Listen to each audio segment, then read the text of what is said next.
Hello hello et bienvenue dans ce nouvel épisode de Booster d'efficacité de cette saison 3 remplie de pépites d'entrepreneurs. Aujourd'hui, moi j'ai la chance et le plaisir d'accueillir un solopreneur un petit peu particulier pour moi dans mon cœur, puisque il m'a accompagné il y a à peu près un an de ça pour avancer dans mon business. C'est donc un solopreneur qui aide des solopreneurs. Il a je le vois qui dodeline de la tête en même temps, c'est que ça lui plaît ce que je dis. Donc je vais continuer. Donc un solopreneur qui aide des solopreneurs, donc à se décoincer, en particulier en mindset et en stratégie. J'ai donc l'immense plaisir aujourd'hui d'accueillir Raphaël Torel. Bonsoir Raphaël. Bonsoir Fabien, quelle introduction décidément. Je vois que tu es en train de devenir un grand pro du podcast et cette voix m'enchante déjà. Bah écoute, alors j'ai eu dans mon premier épisode Gaël Régnier, un grand spécialiste du copywriting qui adore qu'on fasse des podcasts ensemble parce que je titille les tympans avec mon micro. Donc j'espère que je pourrai te titiller les tympans de toutes mes questions aujourd'hui. Avec grand plaisir.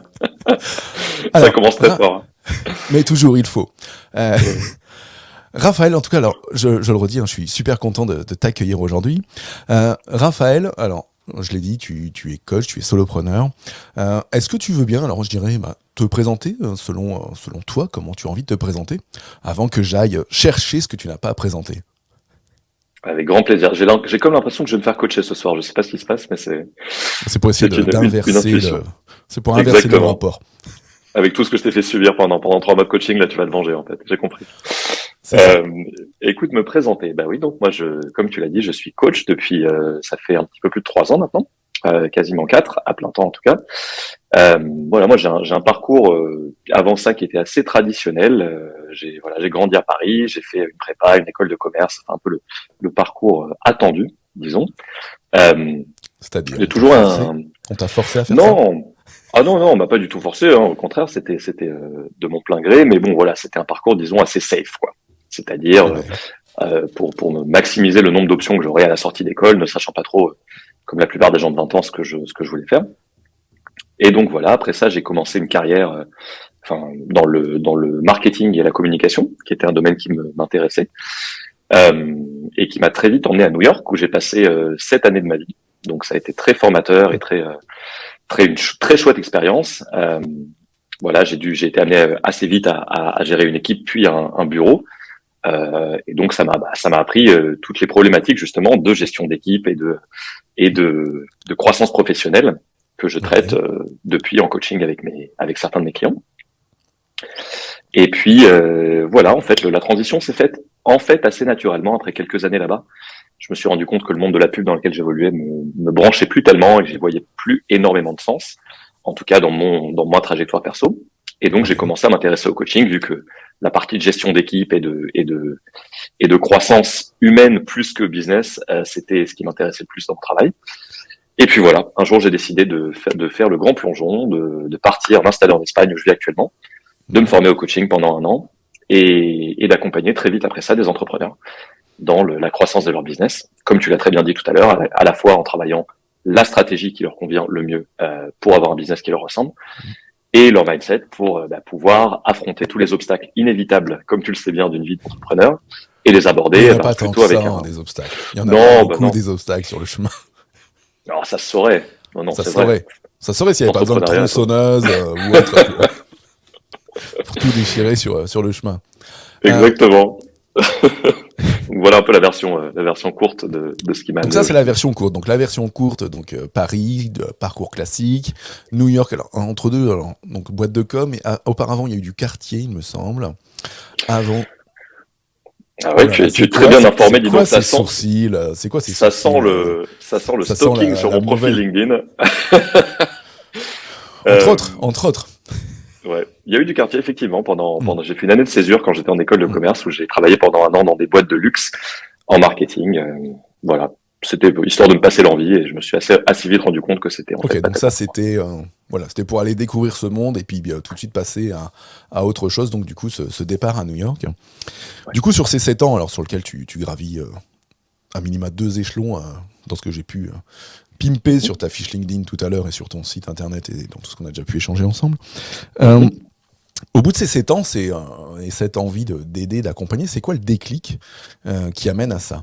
C'est quoi là, ce déclic qui se fait que voilà, on est directeur d'une agence, les résultats sont là, le big boss est content, de se dire bah tiens, non, j'ai envie de changer. Écoute, en fait, plus qu'un déclic, ça a été quelque chose d'assez graduel. Tu vois, c'est-à-dire c'est quelque chose qui, moi je dirais que c'est un process qui s'est fait sur un an et demi, et qui mélangeait en fait pas mal d'influences différentes. Tu vois, il y avait des questions très terre à terre, disons, de volonté de revenir en Europe, et du coup de me dire bah tant qu'à faire, autant commencer une aventure professionnelle totalement nouvelle vu que j'ai à peu près fait le tour de mon ancien travail.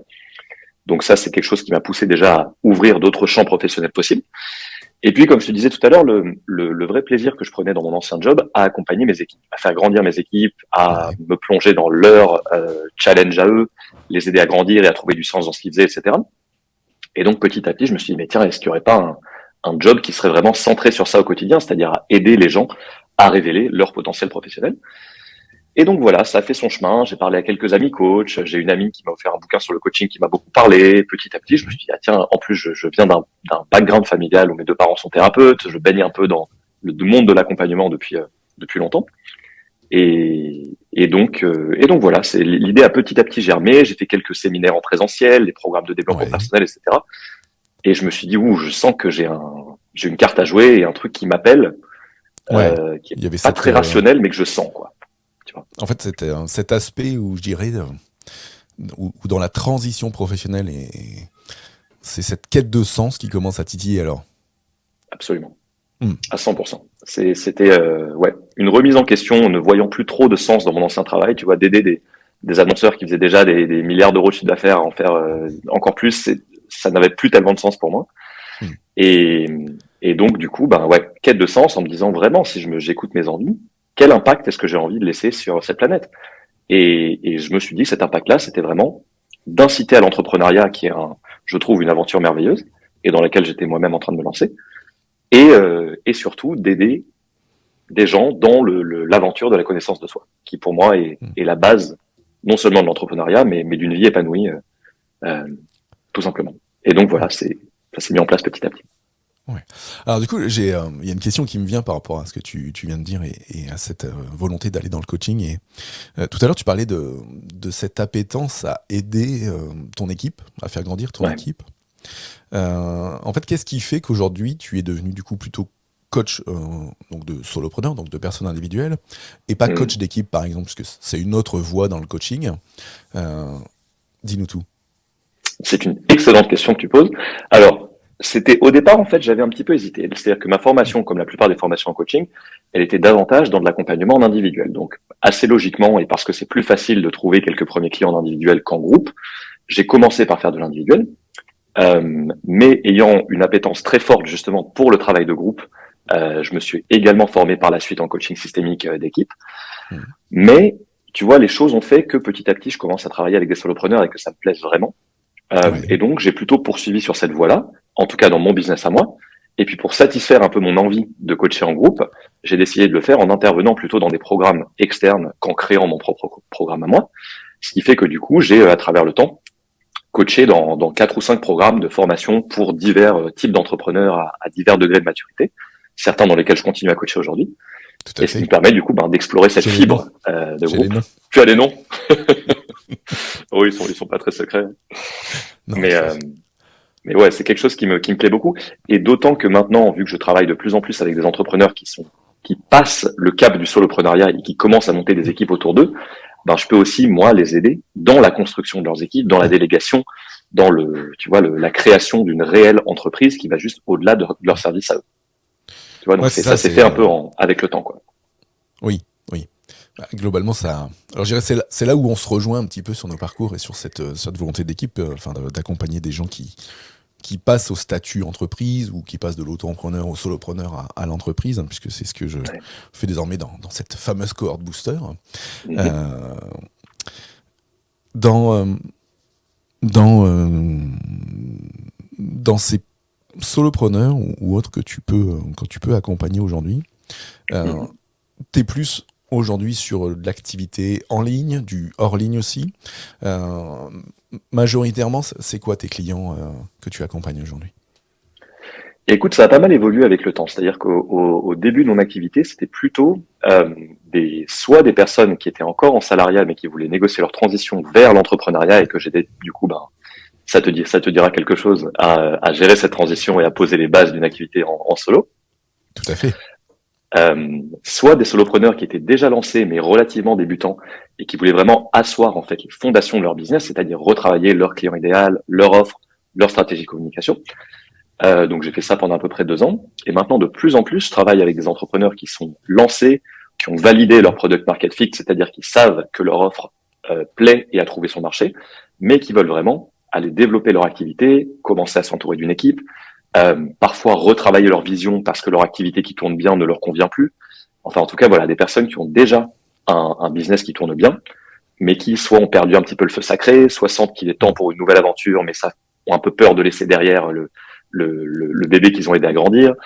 Euh, Ouais. donc voilà, moi c'est plutôt ce profil-là et essentiellement des fournisseurs de services en ligne, euh, sachant que de plus en plus il y en a qui incorporent du présentiel et des rencontres et des moments Oui. d'échange humains dans leur programme, mais qui Alors, on va sont dire plutôt des programmes en ligne.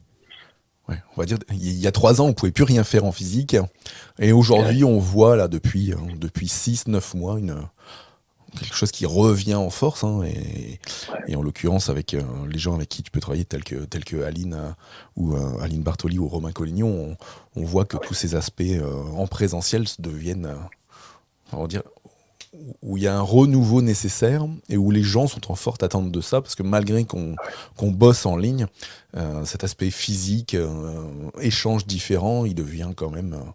on a besoin de retourner là-dedans. Ouais. absolument. C'est in fine, enfin ça répond quand même à un besoin primitif humain qui est un besoin de connexion Mm. qu'on a tous, qu'on porte tous en nous. Et je crois effectivement, comme tu l'as dit, qu'il y a un regain d'enthousiasme pour ça après les 2 années qu'on a passées. Moi, je le vois, tu vois, la force des rencontres présentielles dans ces divers programmes que tu as mentionnés, auxquels je participe. Enfin, les gens en ressortent avec des étoiles dans les yeux, quoi, parce que ça les nourrit, euh, évidemment intellectuellement, mais aussi à un niveau beaucoup plus émotionnel de waouh, j'avais besoin Ouais. de passer ce temps-là avec ces gens, tu vois. Et c'est pour ça que c'est une direction que j'ai bien envie de continuer à prendre. Je sais pas si toi tu le ressens aussi dans ta pratique, cette envie de, tu vois, de présentiel et de contact. Ouais, tout à fait, ouais. Clairement, hein, clairement, après ces 2 ans aujourd'hui, les besoins de connexion sont importants. Alors, on a vu qu'avec l'aspect digital, alors je dirais les Zooms, j'en passe, et des meilleurs, toutes les formations, les accompagnements en ligne, ça a son sens. Par contre, il y a besoin d'aller plus loin dans la connexion, d'aller plus proche dans la connexion, à divers niveaux. Alors, soit un peu plus d'individuel, soit un peu plus d'échanges informels. Et du coup, dans tous les programmes qu'on peut voir et qu'on peut animer tous les deux, il est clair que cette casquette physique, elle vient rajouter des choses différentes dans le partage, dans la connexion, et dans le faire grandir en fait. Puisque globalement, du coup, tu fais grandir la personne, non pas que sur l'aspect, je dirais, technique, euh, Mhm. du business, mais aussi dans l'aspect personnel, soft skills et compagnie, ouais. Absolument. J'ai beaucoup aimé, je sais pas si c'était fait exprès de ta part, mais la formulation que j'ai trouvée très parlante que tu viens d'utiliser, quand tu as dit, ça permet d'aller plus loin dans la connexion, aller plus proche dans la connexion. C'est-à-dire ce côté d'aller plus loin et on veut plus que du digital, et que Ouais. cette proximité et cette profondeur de connexion, bah effectivement, le présentiel est difficile à remplacer pour ça, quoi. Ouais, tout à fait. Et c'est là où tu vois, je dirais dans les business en ligne, l'un des premiers prémices au physique que j'ai pu voir il y a quelques années, qui amène une connexion, enfin il y a 2 ans, qui amène une connexion.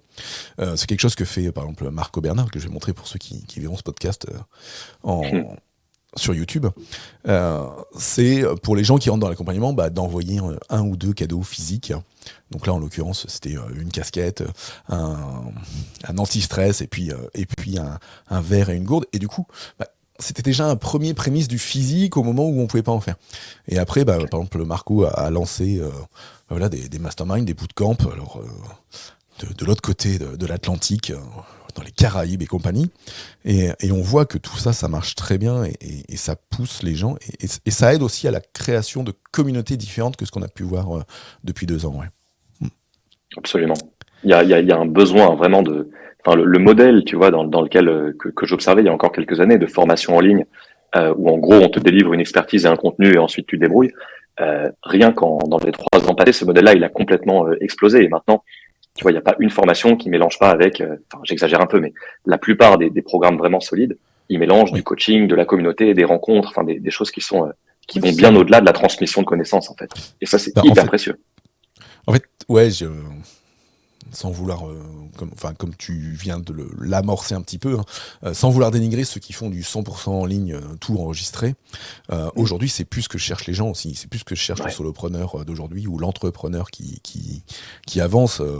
On veut avancer plus vite et c'est pas que en regardant des vidéos en ligne. Parce qu'après, alors le vidéo en ligne, ça peut nous faire rebondir un peu sur les aspects mindset ou stratégie. Il faut réussir à se motiver à aller regarder des vidéos en ligne pour avancer dans son business, n'est-ce pas? absolument. Non seulement il faut réussir à se motiver et à soi-même passer à l'action, etc. Mais je pense qu'il y a une telle pléthore d'offres et de formations infinies qu'on peut acheter que tomber dans cette espèce de procrastination active de ah bah tiens une nouvelle formation je vais l'acheter pour me donner Oui. l'illusion que je suis en train d'avancer dans mon business. En réalité, ça atteint très vite ses limites. C'est-à-dire Ouais, qu'il vaut c'est mieux exactement ça, consommer ouais. beaucoup moins de contenu, mais l'appliquer et passer réellement à l'action. D'où Ouais. l'importance de nos métiers d'accompagnement qui aident justement avec ça. Tu vois, à la mise en place des apprentissages théoriques qu'on peut avoir. Ouais, c'est clair, ouais. J'avais une première question piège. Ouf, vas-y, je m'attends au tournant. Non, c'est quoi le conseil que tu donnerais au Raphaël d'il y a 10 ans Hmm. Il y a 10 ans carrément. Ah ouais. Ouais, carrément. Après, on ira à 5 ans. Ah, Mais d'abord à 10. ok. Hyper intéressant. Donc, il y a 10 ans, ok, il y a 10 ans, j'avais 25 ans. Mhm. Je vivais aux États-Unis. Le conseil que je me... Ben, tu sais quoi? Je pense que c'est un conseil qui va bien au-delà du business, hein, mais et qui est pas du tout de moi et que je vole, que je pille sans vergogne des accords Toltec. Mhm. Mais ça aurait été de d'arrêter de prendre tout ce qui t'arrive personnellement. C'est-à-dire à la fois dans la vie, au travail, etc. Euh, de, je lui dirais, arrête de te Mhm. laisser déborder par toutes les interprétations que tu fais de toutes les choses qui t'arrivent dans la vie. C'est-à-dire souvent, il se passe des choses qui ne nous concernent pas et qu'on interprète comme des choses qui peuvent nous freiner. Moi, je dirais juste, relaxe-toi, détends-toi, arrête de penser que le monde tourne autour de toi et t'avanceras bien plus sereinement dans la vie. Ok. Parce que donc le Raphaël d'il y a 10 ans, il avait tendance à tout prendre ce qui se passait autour en se disant mais tiens, qu'est-ce qu'il vient de dire lui? C'est pour moi. Ouais, il y avait un petit peu de ça, tu vois, et c'était pas dans une obsession par rapport au jugement des autres ou quoi, mais je pense qu'il me manquait la maturité qui vient avec l'âge, hein, évidemment, Ouais. d'apprendre à faire la part des choses, encore une fois, entre les faits et leur interprétation. Et parce que j'étais pas vraiment encore engagé dans tout le travail de croissance et de développement personnel des dernières années, qui m'a aidé à me connaître infiniment mieux et à identifier mes zones d'ombre et à identifier mes insécurités, mes forces aussi. Et du coup, ben, c'était un peu comme avancer avec un peu avec des œillères, tu vois, ou avec un champ de vision qui était très restreint. Or Ouais. maintenant, ben, je sais faire la part des choses. Quand il m'arrive quelque chose, entre OK, est-ce que je devrais vraiment porter mon attention là-dessus, ou bien est-ce que je laisse couler, tu vois. Hmm. Yes. La perche est beaucoup trop grande. Bien évidemment que je vais te retourner la question. Tu t'en doutes bien. Le Ouais, Fabien d'il y a écoute. 10 ans, qu'est-ce que tu as envie de lui dire? Fabien a 10 ans, alors on est en quoi? On est en 2022, 2012. Euh, je vais pas te voler ce conseil, puisque ce conseil, j'ai encore besoin de me l'appliquer aujourd'hui, donc je vais pas prendre celui-là. Ouais. Le Fabien d'il y a 10 ans, je lui dirais, ouais, te pose pas trop de questions, enfin, arrête de te poser des questions. Euh, Mm. je rebondirai un peu sur ce que tu as dit juste avant, sur l'aspect de l'entrepreneur qui croit qu'il avance sur son business parce qu'il prend plein de formations. C'est un peu Mm. comme celui qui, dans son job, se pose trop de questions ou autre. Donc moi, ce serait plutôt celle-là, ouais. Ce serait plutôt, Mm. te pose pas autant de questions et travaille. Enfin, il travaille. Oui, travaille. Non pas que je ne Ok, travaille oui. pas, mais de travailler plus dans l'action, d'être plus dans l'action et un peu moins dans la réflexion. Parce que d'être trop dans la réflexion te pousse peut-être parfois à rester dans la peur et à ne pas avancer suffisamment. Absolument. Yes. C'est hyper juste. Les réponses les plus importantes, elles viennent toujours, toujours, toujours par l'action.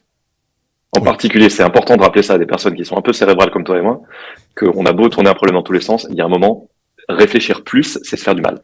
Donc, Oui, il faut agir. exactement.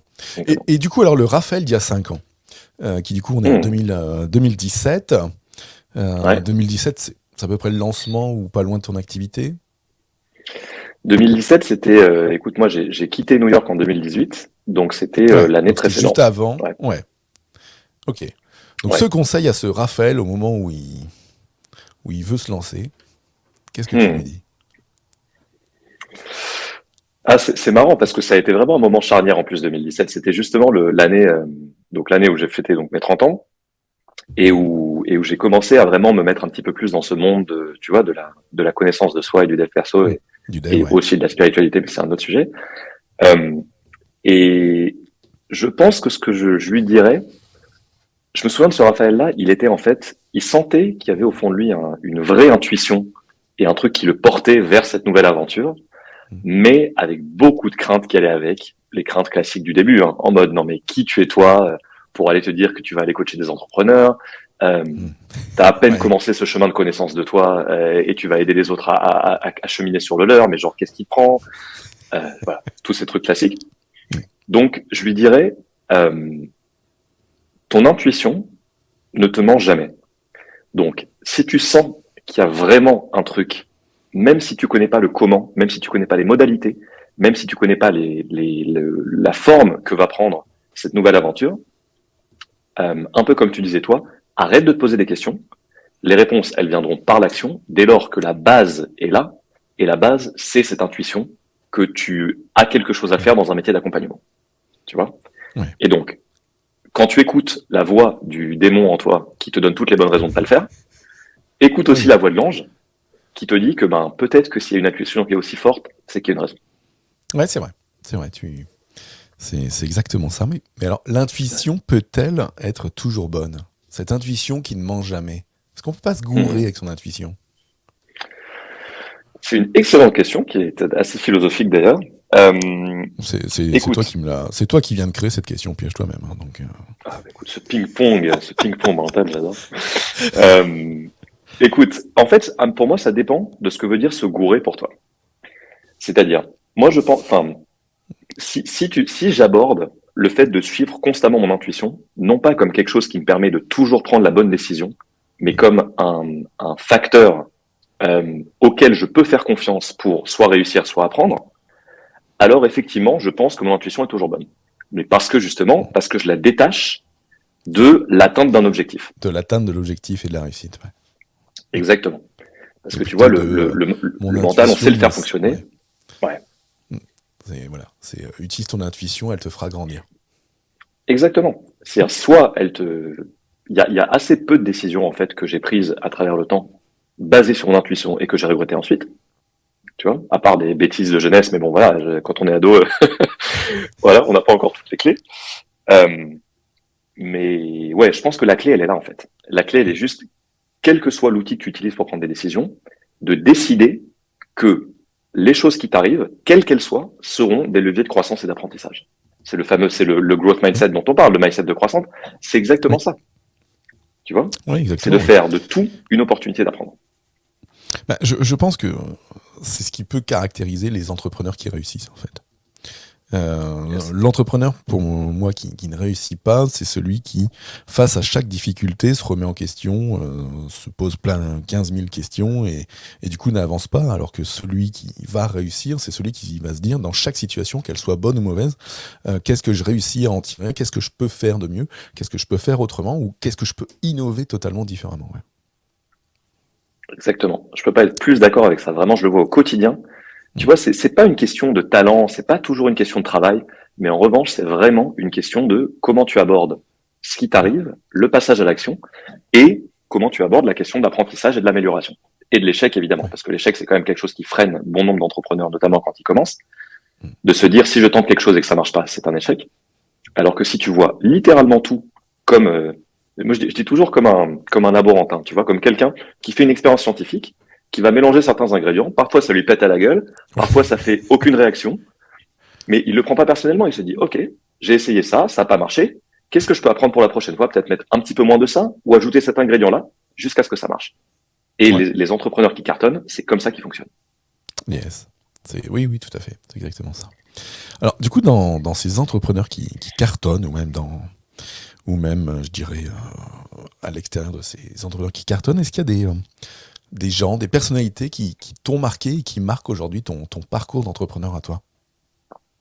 Hmm. Des personnalités, tu veux dire dans le monde, dans l'entrepreneuriat ou pas nécessairement? Pas nécessairement. Hmm. Alors ça, je vais te demander une petite seconde pour y penser parce qu'il y a beaucoup de réponses qui viennent en tête. Ouais. Alors, l'intuition Euh, étant la bonne, c'est quoi les ouais. premières qui sont arrivées? Alors écoute, les personnes qui m'inspirent. Alors c'est un truc totalement random hein, que Hmm. je vais te dire. Et c'est pas du tout une personne connue ni une personnalité, mais c'est quelqu'un qui a eu un grand impact sur ma vie.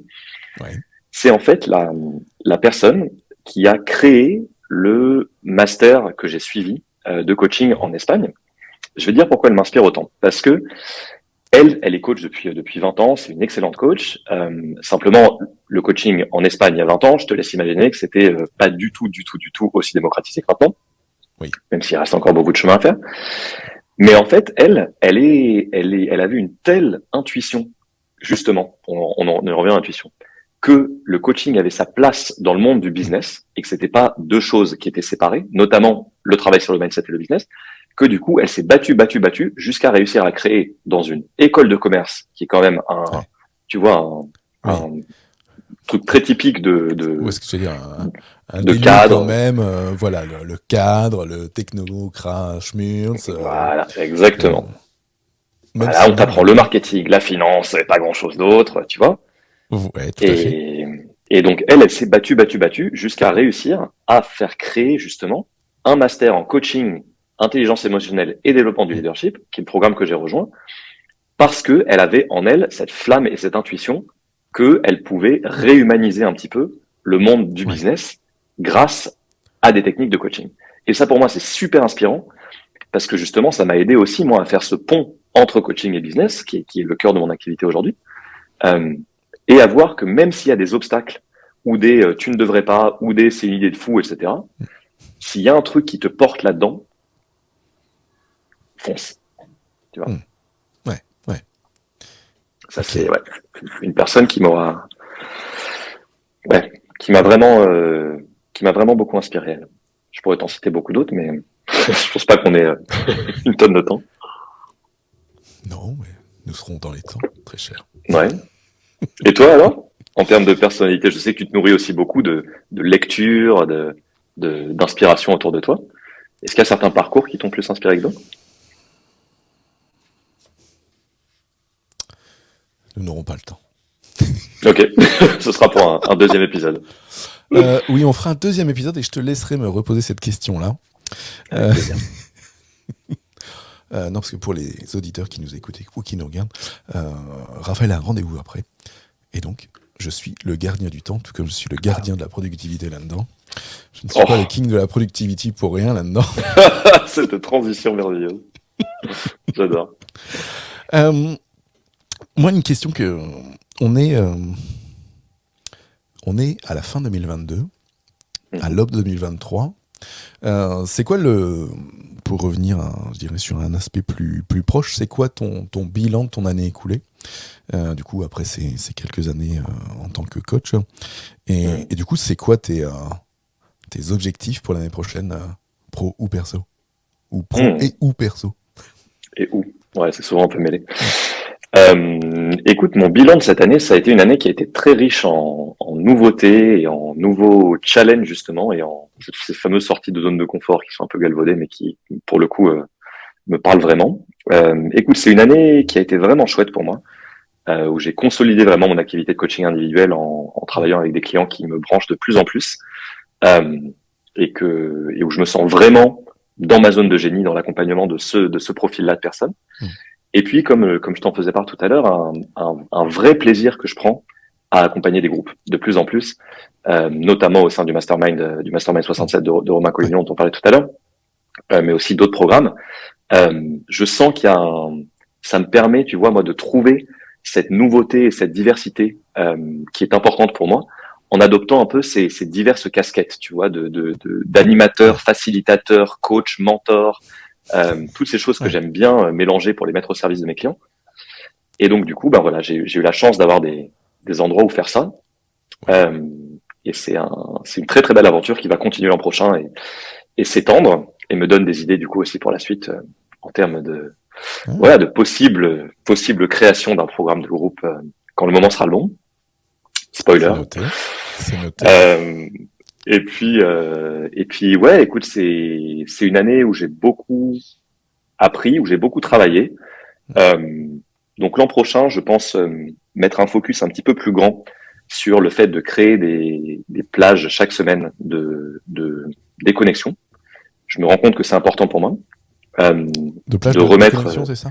de déconnexion, ouais, tu Ouais. vois, Ok. ou de reconnexion, t'appelles ça comme tu veux, mais en tout cas Enfin, de d'activités qui me déconnexion permettent du de me business pour te reconnecter voilà, à toi. Ouais. exactement. C'est Ouais, c'est quelque chose qui est super important pour toi et pour te connaître depuis un an et savoir ouais, le nombre de voyages que tu peux faire, de hyper important. promenades par-ci, de promenades par-là. Ouais, ça reste ta bulle d'oxygène pour repartir de plus belle, ouais. Ouais, c'est vraiment important justement pour créer de l'espace. Tu vois, on est toi et moi dans des métiers qui demandent beaucoup d'espace mental et énergétique. Et le fait de accumuler beaucoup de ce que nous donnent nos clients, tu vois, ceux avec quoi on travaille, ben, si on fait pas un peu de vidange de temps en temps, c'est Ouais. très facile de se retrouver un peu débordé. Donc justement, moi j'aime créer des plages qui permettent, encore une fois, de faire un petit peu le vide, de se reconnecter à ses vraies envies pour s'assurer, et ça c'est vraiment important pour moi, qu'on n'est pas en pilote automatique, mais juste qu'on fait des choix conscients de là où on veut emmener son Ouais. business, et qu'on n'est pas dans une espèce d'inertie de genre bon bah ça fonctionne bien donc je ne me pose pas de questions, tu Oui. vois. Euh, et ces moments-là ils sont très importants. J'en ai un qui arrive dans pas plus tard qu'une semaine où je vais aller complètement déconnecté dans un magnifique endroit dans la nature, voilà, avec peu d'autres choses que juste du journaling, du yoga, de la méditation et du silence. Et Ouais. pour moi, c'est un luxe absolu. Mais ce que tu dis là, alors, qui aujourd'hui est vrai dans le métier d'accompagnant, de coach ou autre, pour moi, il est aussi primordial pour n'importe quel entrepreneur, en fait. Ah oui. Alors, je dirais peut-être même. Alors, enfin, il est primordial pour tous. Et j'y mettrais peut-être une couche aussi pour ceux qui peuvent être en side job, Mhm. qui ont un boulot, on va dire, de 8 à 18 ou de 9 à 17, etc. Et qui du coup veulent développer un business à côté, qui est une soupape, qui est leur projet d'envie ou autre, et qui du coup se rajoute du coup une couche mentale en plus, alors le midi, le soir, le week-end ou autre, et qui du coup pour se lancer parfois perdent ses casquettes, ses soupapes, ces moments où ils se libèrent, et du coup pour moi perdent en créativité, perdent en productivité, parce que justement ils n'arrivent plus à prendre ce recul en fait. Donc ce conseil que tu donnes aujourd'hui, moi je le donne à tous les entrepreneurs et solopreneurs ou side jobpreneurs qu'on peut croiser, parce que on croit perdre du temps en s'arrêtant 1 heure, 2 heures, une journée, 3 jours, 5 jours, mais non, pas du tout quoi. Non seulement on perd pas du temps, mais c'est la meilleure façon d'en gagner. C'est-à-dire que c'est que en rechargeant ses batteries. Je sais que c'est un peu tarte à la crème de dire ça, mais je m'en rends compte au quotidien, et notamment pour parfois côtoyer des entrepreneurs qui sont très avancés dans leur business, mais qui sont au bord du burn-out parce qu'ils ne prennent pas soin d'eux. Euh, tu vois, enfin que leur croissance business passe au détriment de leur croissance personnelle. Ouais. Et du coup, prendre régulièrement des temps pour se recharger, c'est indispensable, en particulier si on a des projets dans lesquels on est beaucoup au contact d'autres personnes, qu'on doit donner de sa personne, etc. Je dis tout le temps, on peut rien verser d'une carafe vide. Or, si on sent que notre carafe est vide, ça sert à rien de continuer à faire comme ça et essayer de la verser. Je veux Ouais, dire, il y a un exactement. moment, il faut juste prendre le temps de re-remplir. Mm. C'est quelque chose d'indispensable. Donc oui, je te soutiens à fond là-dedans. De toute façon, enfin, pour moi, il y a un trépied indispensable aujourd'hui. Alors, je dirais, quel que soit le job, si on veut aller loin, Mhm. c'est gérer son temps, gérer son énergie et gérer son attention. Oh que oui.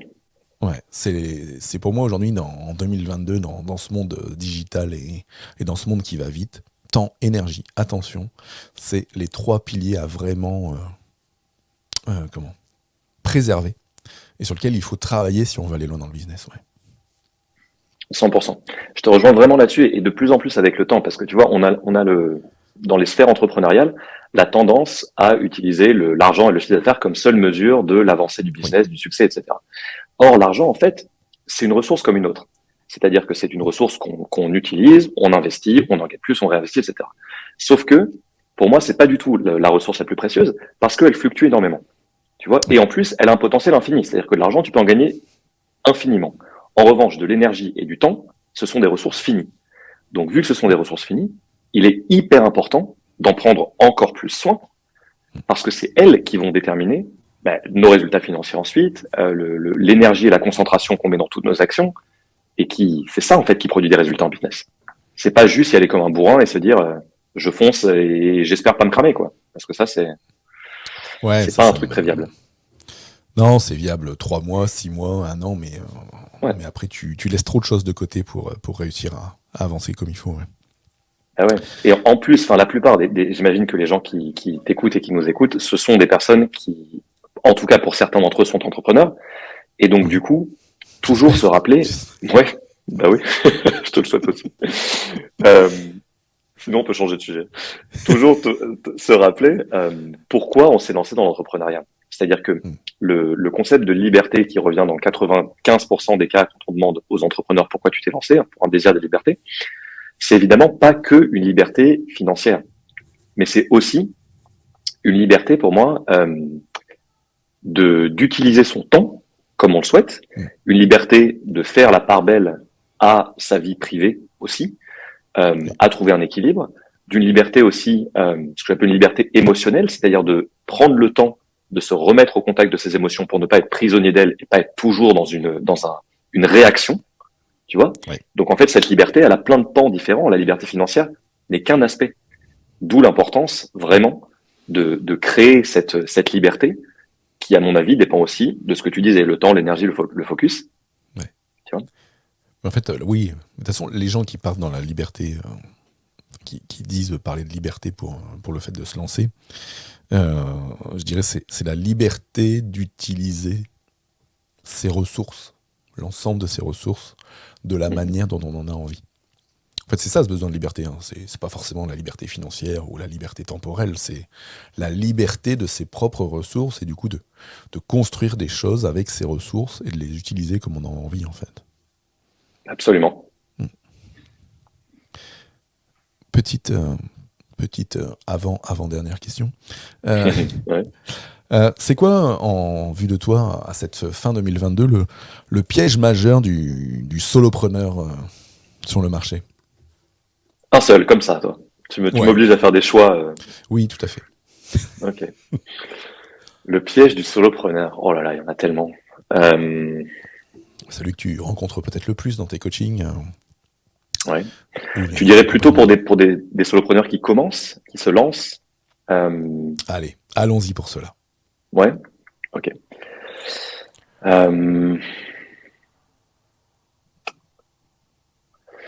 Si c'est un seul piège, je te dirais le piège de penser que parce qu'il y a de la concurrence sur le marché, ça veut dire qu'ils ont rien à apporter. C'est-à-dire le fait de se dire, ok, il y a déjà plein de monde qui fait le même métier que moi sur le marché, tout a été dit, j'ai pas grand-chose d'original. En plus, vu que je me lance, j'ai peut-être pas une très grande confiance en mes compétences professionnelles, ni une très grande originalité pour l'instant. Donc, qu'est-ce que j'ai à dire, tu vois? Or, même si tout a été dit, il y a des façons différentes de le lire. Il y a une patte personnelle qu'on peut apposer. Il y a une personnalité différente qu'on peut appliquer à un discours qu'on connaît déjà. Et c'est ça qui fait la différence. Si tu regardes tous les entrepreneurs, enfin la très très grande majorité en tout cas, notamment dans le monde de l'infopreneuriat, qui réussissent, c'est pas des gens qui ont réinventé la roue. Hein. C'est des gens qui ont apporté des solutions relativement banales, mais à des problèmes vraiment pressants des gens. Tu vois, que ce soit sur le thème de l'organisation, des relations, de l'argent, du business, de la santé, enfin, tu vois, mais qui l'ont fait en apposant leurs pattes et petit à petit en créant leur identité à eux. Et donc, attention au piège c'est ça, de se dire j'ai rien à apporter parce que mon marché est déjà complet, tu vois. Oui, là, c'est parce que tu te rappelles de tes cours à l'école de commerce, en fait. Pourquoi? Ah bah les cours sur l'océan bleu, l'océan rouge, le machin, le truc, le saturé. Les trucs qu'on peut retrouver dans une grosse partie on va dire de cours de gourou marketing sur Internet, en fait, où on te pousse à aller chercher des niches parfois dans lesquelles ça ne te correspond pas, alors que comme tu Ouais, viens de le dire, si justement la singularité de la personne amène des angles dans sa com, dans sa façon d'aider, d'accompagner, de construire son business qui peuvent et qui vont marcher pour elle et pour d'autres qui vont se retrouver en elle, en fait. absolument. Et ouais, la recherche de l'originalité à tout prix, en fait, pour moi, c'est pas une très bonne stratégie. Parce qu'encore une fois, ça implique le risque d'essayer de réinventer des systèmes qui marchent, tu vois, notamment des systèmes de visibilité, de marketing, qui sont, enfin, où on n'a pas vraiment pas à réinventer la roue, on a des systèmes qui marchent, autant en profiter. Oui. Euh, et tu vois, de rester bloqué dans cette quête d'originalité à tout prix. Donc ça c'est un piège que je vois souvent chez ceux qui débutent, en plus des trucs très classiques sur lesquels je vais pas m'étendre, tu vois, mais de peur du jugement des autres, notamment dans la création de contenu, peur de l'échec et de ce que ça veut dire de moi, etc. Donc, on en Oui. revient toujours à des problématiques de mindset, mais euh, ça, c'est un gros piège aussi au début, tu vois, de se dire, de se dire en gros que le monde est prêt à nous attendre et à nous critiquer dès qu'on tente quelque chose. Genre, moi, je disais souvent à l'époque à mes clients qui débutaient, avec tout l'amour que je te porte, tu n'es pas Beyoncé. C'est-à-dire que tu n'as pas des centaines de millions de fans Ah, qui te suivent. Et qui, désolé, hein, Fabien, je sais que je casse une illusion que tu t'étais construite avec le temps. Mais ni toi ni moi ne sommes Beyoncé. j'ai pas encore fait ma dernière question. Ah, vas-y. Est-ce que c'est une question Beyoncé? Alors presque.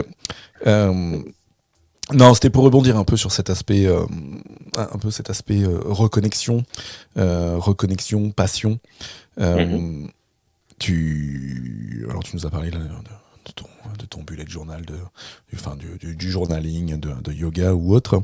On a tous des passions dans la vie qui peuvent nous permettre d'exorciser ce qu'on peut faire dans le business, hein, et d'aller chercher en créativité ou autre.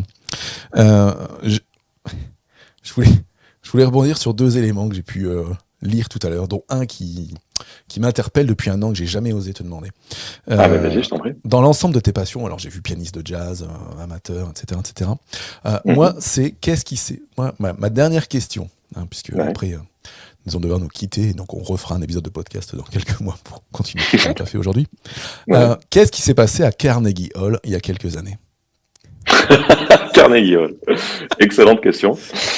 Alors, à Carnegie Hall, donc qui pour ceux qui ne le savent pas, est une salle de concert mythique, enfin probablement la plus mythique qui existe à New York, où sont passés tous les plus grands artistes.